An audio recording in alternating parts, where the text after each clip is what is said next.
We focus on history, culture, religion, art, social, and philosophy of Nusantara. Here, in the presence of Nusantara, we were made to be forgotten about the goodness of ourselves.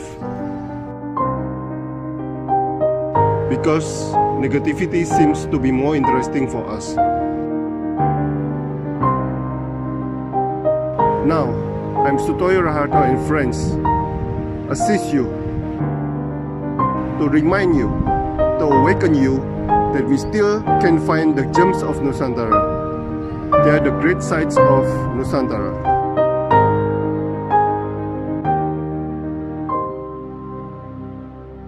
Selamat pagi Mas Bayu.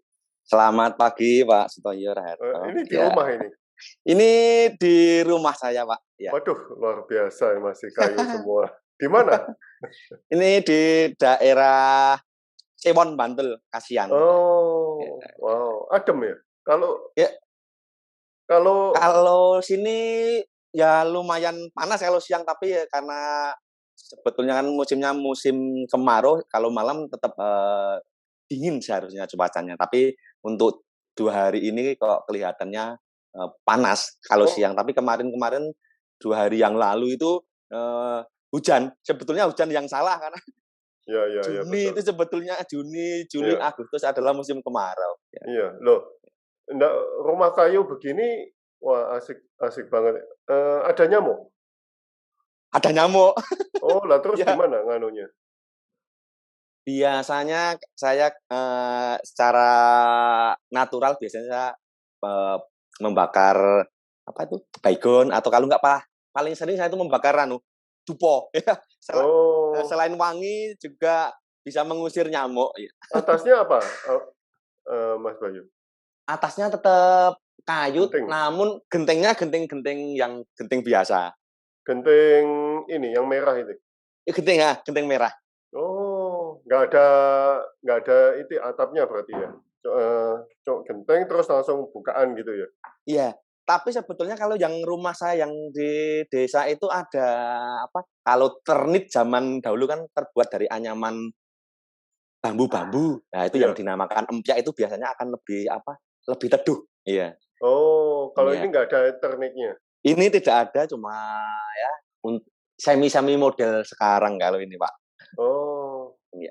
Waduh, bisa diajak keliling nanti saya virtual. Ya, nanti kalau ke sini saya ajak keliling ke desa-desa. Enggak, ini nanti handphonenya dilihatin aja. Saya pengen lihat. Waduh, tapi agak banyak penataan ruang yang nggak bagus ya Pak. Oh, asik, sangar tapi ini rasanya. Iya. Masih kayu semua. Iya. Oh, wow. Lah, kayu itu adem nggak? Kalau kayu sebetulnya sifatnya adalah adem juga. Terus yang kedua, kalau kaitannya dengan bunyi kan sebagai akustik yang paling bagus, Pak. Otomatis kalau yang kayu jati yang paling terbagus itu adalah kayu jati. Akustik meredam. Tetangga Anda masih pakai kayu semua? Ada yang menggunakan kayu, tapi kok 90% sekarang sudah menggunakan batu bata merah. Tapi biasanya orang yang mempunyai rumah kayu biasanya peninggalan simbah-simbahnya dahulu, tapi orang-orang tersebut tidak mau membongkar karena ya ini adalah sebagai kenang-kenangan. Oh, lah ini berarti rumah simbah berarti? Ya. Waduh, wah, asik banget ini. Selamat pagi Mas Bayu Purnama, seorang seniman ini, seniman kendang ini. Ya. Loh, Mas, Anda konsentrasi dalam kendang saja atau alat musik lainnya? Saya konsentrasinya kalau minat utama saya lebih cenderung ke kendang sama instrumen rebab, instrumen gesek. Oh, oke. Nah, saya langsung share fotonya ya Mas ya. Ya. Oke, area bebas misuh dan dijamin halal. Kewan, bajingan, telek, sundala, jinguk, cokor, bangke, celeng, raimu ya. Jinguk itu saya nggak pernah dengar. Oh, Cokor juga nggak pernah dengar, Sundala juga nggak pernah dengar. Apa bahasa orang Jogja ini mestinya. Nah, sebagai seorang peneliti bunyi, Mas, apakah aktivitas misuh akan berbobot jika ditambah intonasi yang kuat? Apakah setelah aktivitas misuh dengan intonasi yang kuat akan melegakan si pemisuh itu, Mas Bayu? Silakan, Mas. iya, ini adalah sebuah pertanyaan yang menggelitik bagi saya, Pak, karena mendapat kesempatan ini saya kemarin tuh berpikir, "Oh, ini pasti mengulik sebuah teknik-teknik bermain musik," tapi, wah ini pertanyaan Anda malah sangat membuat saya senang sekali ini. Ya, ya, bisa dikatakan kalau misuh itu kalau di dalam dunia saya, itu ada 2 wujud atau bisa 2 yang bisa disampaikan, Pak. Kalau wujud yang bisa disampaikan, diaktualisasikan itu bisa menggunakan sebuah kata-kata, tetapi juga bisa misuhnya itu, ketika misalnya saya main gamelan entah apa, entah itu bisa saya lontarkan dengan, misuhnya menggunakan bebunyian. Nah, seperti itu. Ya, ya memang untuk kata misuh itu sebetulnya kan dari kata pisuh, Jawanya itu kan memaki ya, sebetulnya memang itu sebuah, eee, ungkapan ya, sebuah memaki, tetapi kalau dalam ilmu musik, tetapi, kalau ungkapan itu kalau disampaikan dengan intonasi atau dinamika yang tidak keras, tapi lembut, nah itu nanti akan mendapatkan karakter yang berbeda. Tetapi nanti kalau dinamikanya, terus volumenya naik, otomatis nanti akan membuat suatu karakter itu akan lebih berbobot. Misalkan saja, misalnya ini saya main sebuah tepuk tangan, tapi ini kalau Jawa itu kan ada yang namanya ilmu memberikan nasihat, tapi cuma berupa apa ya, kiasan-kiasan. Misalnya,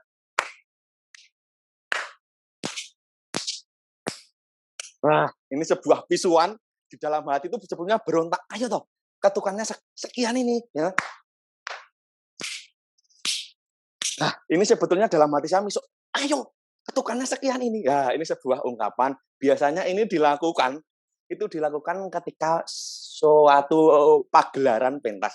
Karena nanti kalau diucapkan menggunakan lafal, nanti kan ada audio atau auditif kata-kata yang tidak berkenan bagi, audien.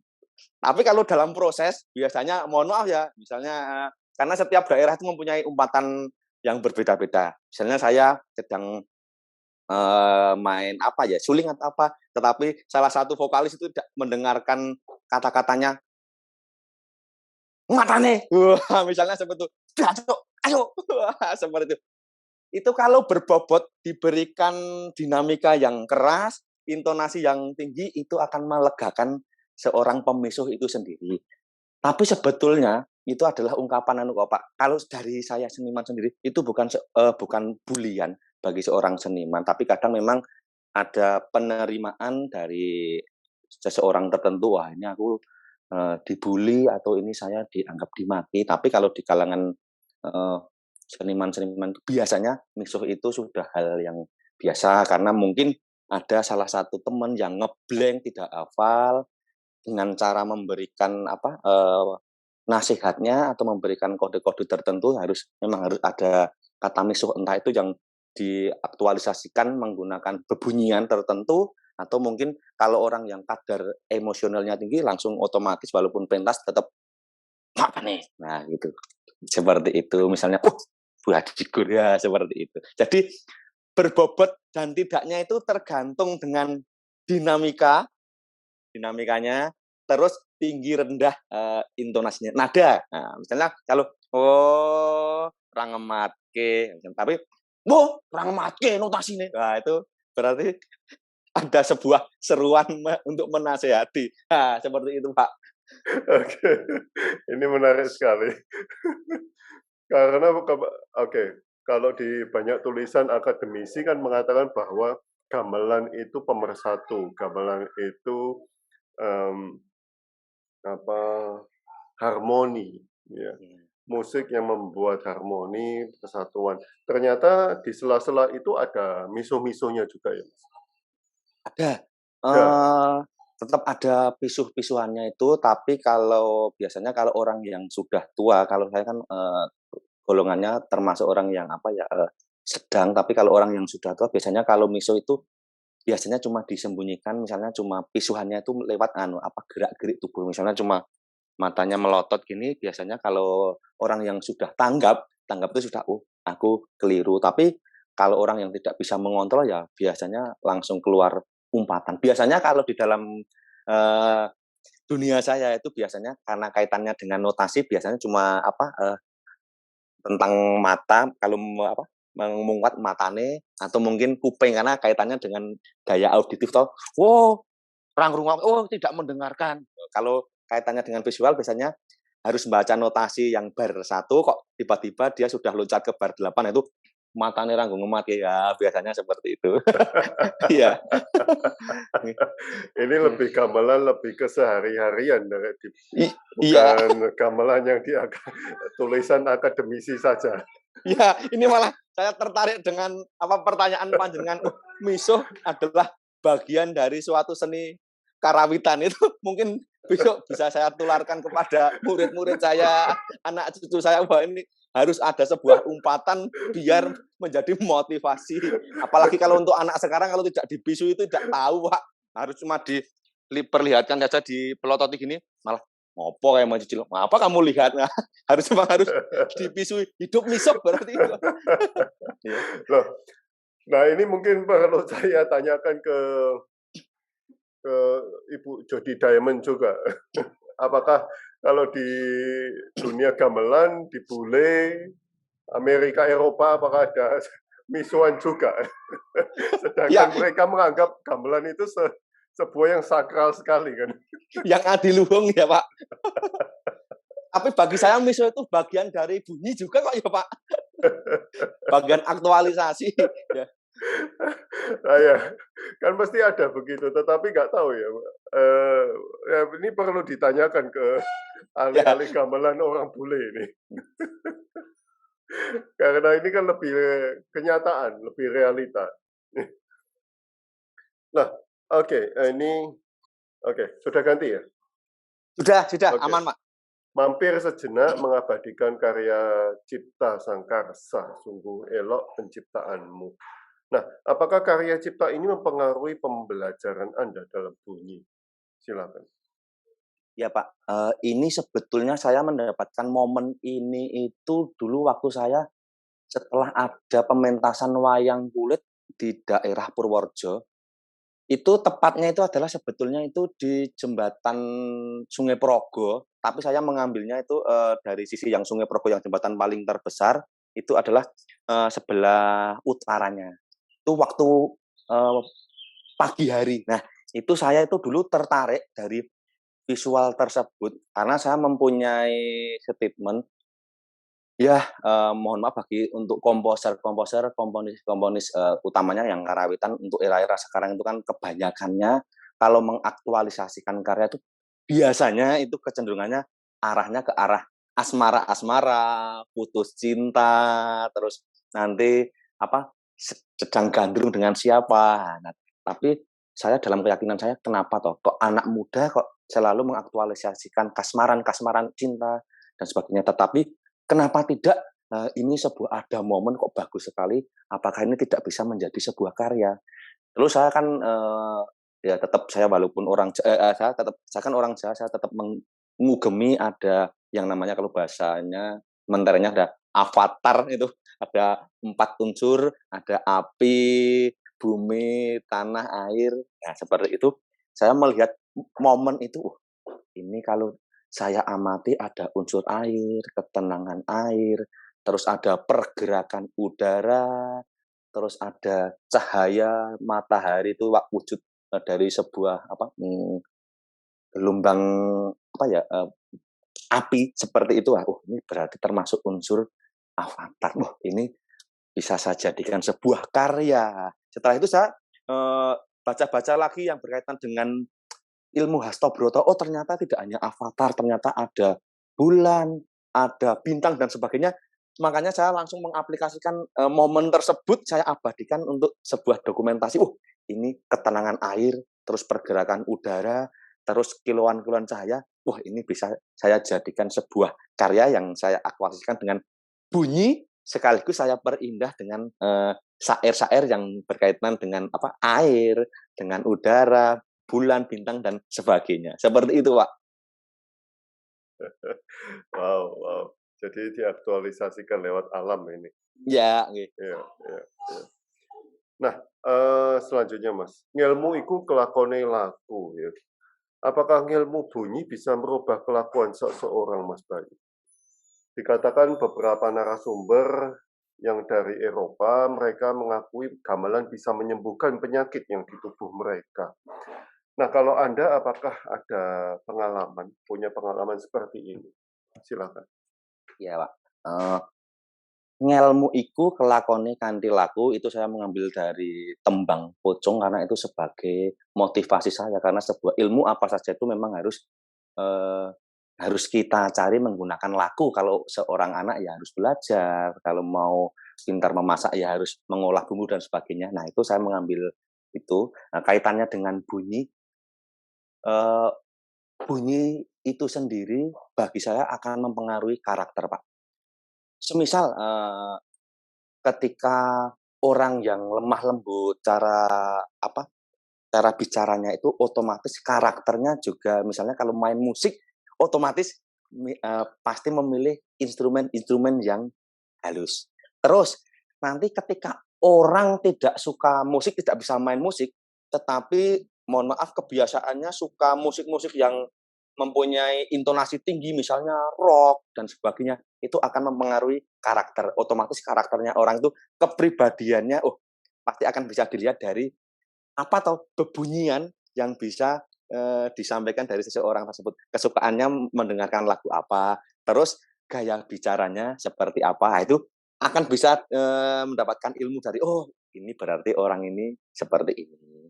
Oh, ini biasanya lembut. Oh, ini cerawak. Oh, ini galak, Bung. Wah, seperti itu. Kaitannya ilmu dengan bunyi. Jadi bunyi akan mempengaruhi karakter manusianya, baik itu ketika melafalkan atau dengan menyukai bebunyian.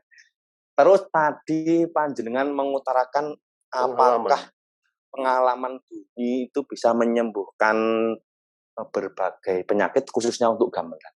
Secara penelitian itu memang betul, tapi untuk diri saya sendiri itu kalau untuk penyakit yang berat saya belum pernah, Pak. Tetapi kalau untuk sakit kepala saya pernah mencoba mendengarkan 2 musik dengan genre yang berbeda.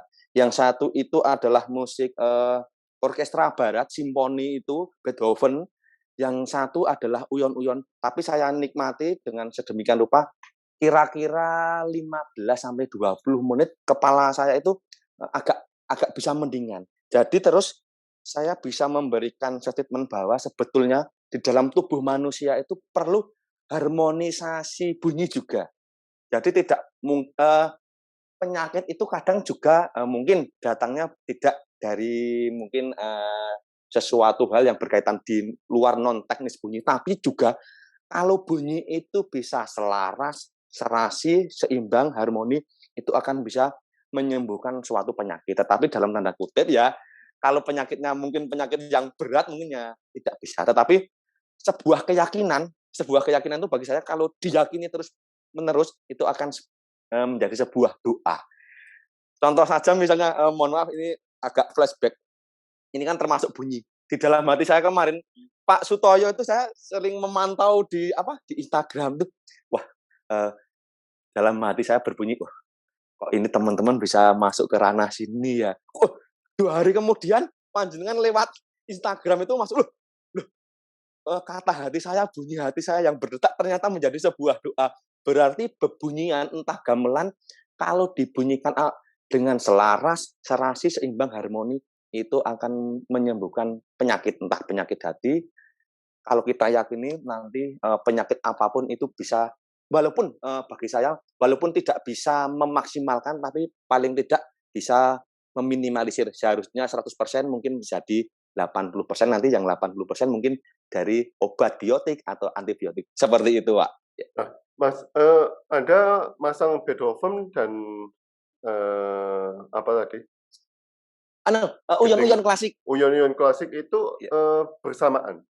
Oh, tidak, itu saya coba 2 kali. Itu saya cuma ingin memperbandingkan, tingkat kehalusan, keharmonisannya kan bagi saya itu kan sama-sama musik klasik itu berpengaruh ke kejiwaan saya, terus nanti berpengaruh dengan, suasana temperamental atau meneduhkan hati saya, atau nanti bisa menyembuhkan saya dan tidak. Ternyata kedua-duanya itu bisa menenangkan saya. Waktu saya pusing tuh, kadar kepusingannya itu, semakin turun, semakin rileks, yang tadinya itu berpikiran, "Iki caranya sembuh dengan cara apa ya? Atau aku harus minum, obat atau apa?" Tapi saya sebagai orang musisi, saya akan mengobati saya sendiri menggunakan bebunyian. Nah, ini saya manfaatkan bunyi, coba pertama saya tuh menggunakan yang uyon-uyon klasik dengan, yang lembut, itu, ternyata kok cuma sekitar 10 menit hati saya senang karena ada suara sinden,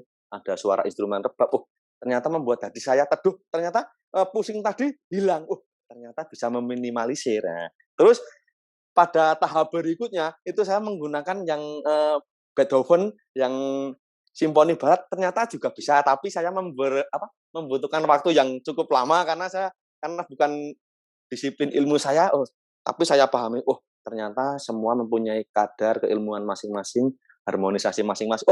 Ternyata ini bisa menyembuhkan, sakit kepala walaupun, bisa meminimalisir dengan sedikit demi sedikit, seperti itu. Mas, ini menarik sekali. Anda S2 riset tentang apa, Mas? Saya risetnya S2 itu penciptaan musik Nusantara. Itu dulu saya cuma ini, Pak, ada 3 teori. Saya menemukan sumber bunyi baru, mencari teknik baru, terus membuat, gamelan itu tidak seperti gamelan. Saya cuma menggunakan 3 metode itu. Jadi misalnya kalau orang main gamelan itu menggunakan tabuh tapi menggunakan kayu yang dibalut dengan kain, tapi waktu itu saya menggunakan tabuh martil, besi. Ini nanti audien akan mempunyai dampak apa tahu bunyi besi ketemu besi. Terus yang bagian bukan gamelan itu saya tabuh, itu tanggapan seseorang musisi gamelan itu dia mainstream-nya seperti apa? Nanti akan menghujat saya atau malah dia akan menemukan dengan teori saya tadi, saya menemukan sumber bunyi baru, teknik bunyi baru, terus memanfaatkan gamelan bukan pada semestinya gamelan. Itu nanti saya persilahkan audien menikmati ini, mau mencaci baik visual maupun auditif, saya persilahkan seperti itu dulu. Ini Mas, panjenengan punya seperangkat gamelan? Cuma beberapa instrumen, Pak. Saya cuma punya instrumen gender, terus instrumen kendang sama rebab saja, seperti itu. Mungkin kalau dari gamelan itu yang, bisa menyentuh rasa kelihatannya cuma yang namanya instrumen gender. Instrumen gender, tapi kalau ya sebetulnya rebab pun bisa, tetapi kalau gender itu ketika kita main, mulut itu juga bisa menyuarakan vokal, tapi kalau rebab kok ya kelihatannya agak sulit. Kemungkinan dari instrumen gender itu akan menjadi sebuah bahan alternatif juga untuk, sebuah metode penyembuhan. Ya, mungkin besok saya juga akan mencari ketika saya mungkin pusing, saya akan main gender dengan saya nikmati, semoga akan menemukan pengobatan dari bebunyian khususnya gamelan ya. Ya. Ya. Oke, selama elaborasi bunyi yang pernah Anda karyakan, Mas Bayu, apakah ada sunyi di dalam bunyi itu, Mas Bayu? Silakan. Iya, ini bagus, Pak. Hal ini adalah teori yang saya temukan ketika saya kuliah S2. Jadi saya membuat karya itu harus ada sunyi karena saya mempunyai pedoman. Kalau dahulu itu saya mendengarkan film Sun Gokong, isi adalah kosong, kosong adalah isi. Bunyi adalah sunyi, sunyi adalah bunyi. Itu dulu saya membuat karya yang sangat riuh. terus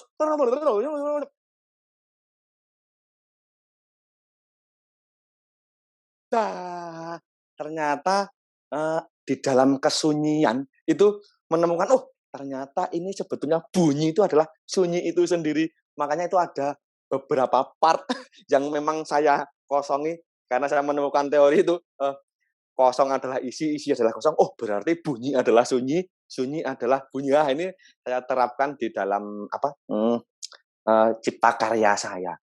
Juga saya aplikasikan dulu pernah saya membuat karya itu tari. Tari tari itu dulu tari reog. Kan tari reognya mengikuti musik saya. Saya mempunyai ide seperti ini Mas, Mbak. Ini yang dinamakan puzzle-puzzle potongan. Nanti, audiens seperti apa, jadi gerakannya mengikuti tari. Kalau, musiknya apa, bunyi, tapi kalau tiba-tiba musiknya kosong, Anda gerak apapun harus, mengikuti apa, bunyinya berhenti ya, gerak apapun ketika pas pegang kepala ya harus berhenti. Misal, seperti itu. Ternyata bagi mereka itu adalah potongan-potongan yang bagus karena gerak itu juga harus membutuhkan, dimensi yang apa, sepi juga. Jadi, saya tertarik juga yang apa, pertanyaan dari Pak Sutoyo ternyata malah membuat flashback kilas balik saya dulu, saya dulu pernah membuat karya kosong beberapa bar atau sunyi, ternyata itu adalah saya malah menemukan apa ya, hakikat bunyi itu sendiri dari kata sunyi, seperti itu, Pak. Nah, apa yang Anda rasakan dalam kesunyian-kesunyian itu, Mas Bayu?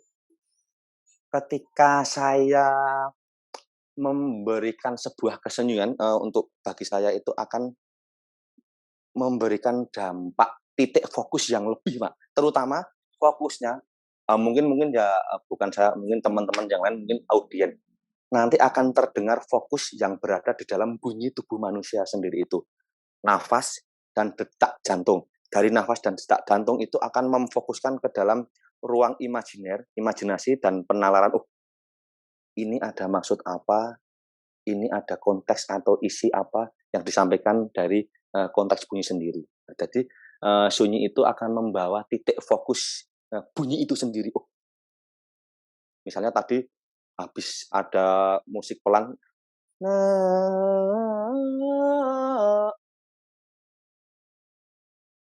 akan menemukan titik fokus. Kesedihannya justru ditemukan ketika itu ada sunyi. Misalnya ini heroik, heroiknya kan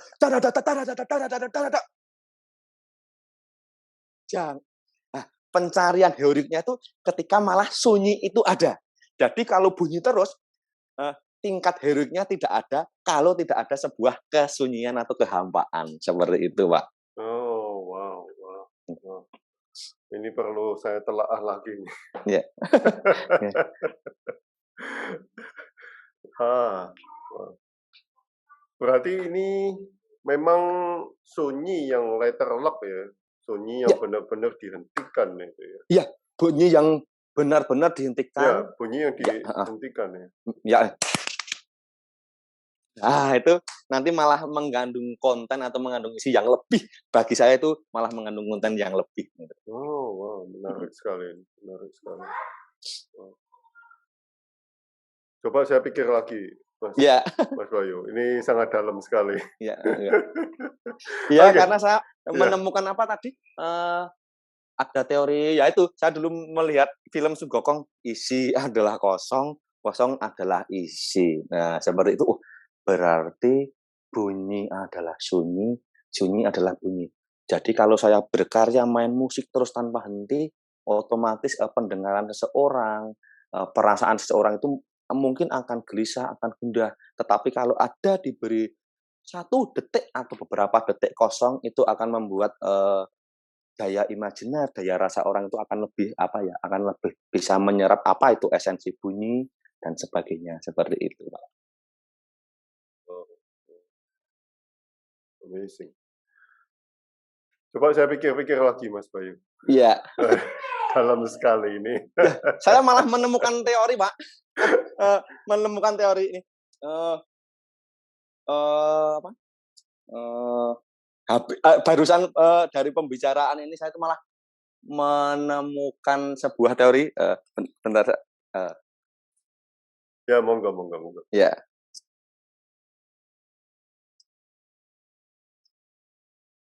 saya udah menulis, oh ini saya otak-atik tadi. Temukan bebunyian dari kesunyian. Temukan kesunyian dari bebunyian. Nah, seperti itu. Saya malah menemukan teori baru itu, Pak. Temukan bebunyian dari kesunyian, temukan kesunyian dari bebunyian. Nah, itu. Wah, wah, wah. Oke, oke. Ya. Ya, coba nanti saya rangkai-rangkai lagi dengan Iya. memori-memori yang dulu. Saya pernah wawancara satu narasumber, teman saya juga. Jadi dia begini, kalau dia nggak letterlock disunyikan, Mas. Dia kan penyanyi rock, gitaris rock ya.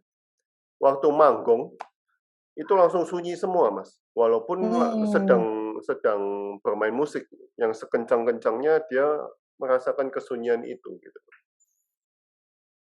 Wow. Ya.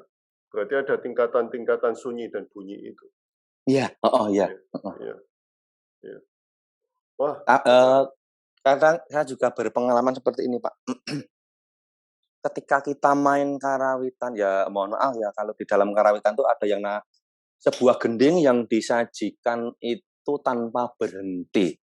Tapi ada juga gending yang disajikan itu bahasa Jawanya itu kalau dalam ilmu karawitan itu namanya andekan.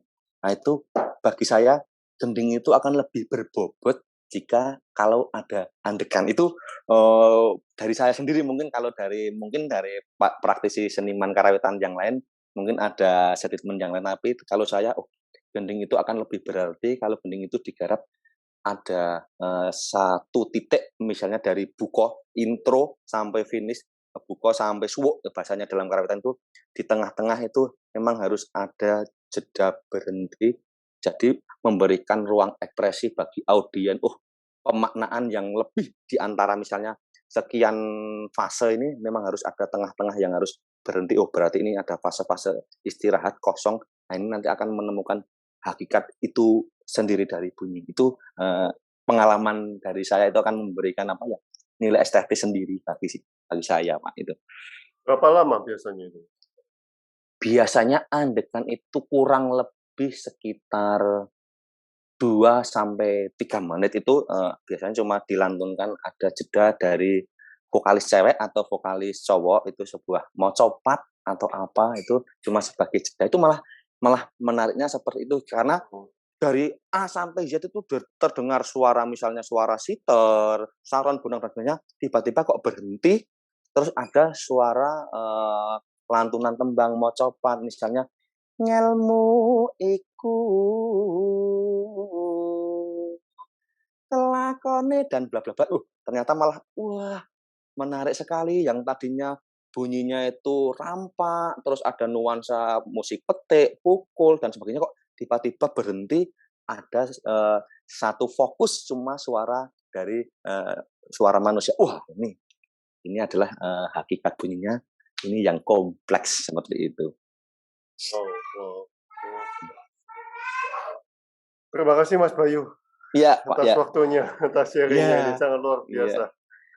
Wah, malah saya ya, Pak, saya tuh saking senengnya itu saya akan melantunkan tembang untuk panjenengan. Waduh, Ya, monggo, monggo. saya melantunkan tembang itu saya mengambil dari Serat Wedotomo. Serat Waduh. Wedotomo karangan Kanjeng Gusti Adipati Arya Mangkunegara yang keempat, itu pupuhnya pupuh Gambuh ya. Saya saking senengnya bisa mendapat kesempatan dan kepercayaan dari Pak Sutoyo Raharto itu, saya harus mengutarakan tembang ini untuk panjenengan. Monggo, monggo, silakan. Ya. Nanging to paksa tutup rehne tuwase mung catur mbok lumuntur lantaraning reh utami sing sapa temen tinemu Nugroho geming keprabon. Nah, itu saya ibaratkan Wow. panjenengan, Pak. Ini maksudnya itu adalah, dalam tembang itu adalah panjenengan itu kan, seorang yang selalu memberikan nasihat-nasihat atau memberikan petuah-petuah dalam dunia medsos. Nah, itu tembangnya itu sangat relevan. Itu orang yang sudah tua itu bisanya hanya memberikan tutur-tutur, memberikan nasihat bagi kawula muda. Semoga, nasihat-nasihat itu entah yang berupa tulisan atau entah, atau yang berupa ucapan itu bisa diserap audiens, diserap orang banyak, berbagai makhluk untuk keutamaan. Dan kalau itu keutamaan itu bisa dilaksanakan dengan sungguh-sungguh, itu akan membawa dampak kemuliaan. Saya ibaratkan Pak Sutoyo Raharto itu seperti tembang yang saya lantunkan tadi, seseorang yang sudah sepuh, yang sudah tua itu memang wajibnya memberikan tutur, nasihat kepada orang-orang yang lebih muda, biar jalannya lebih utama, biar nanti mendapatkan sebuah kemuliaan. Itu esensi dari tembang Gambuh itu, Pak.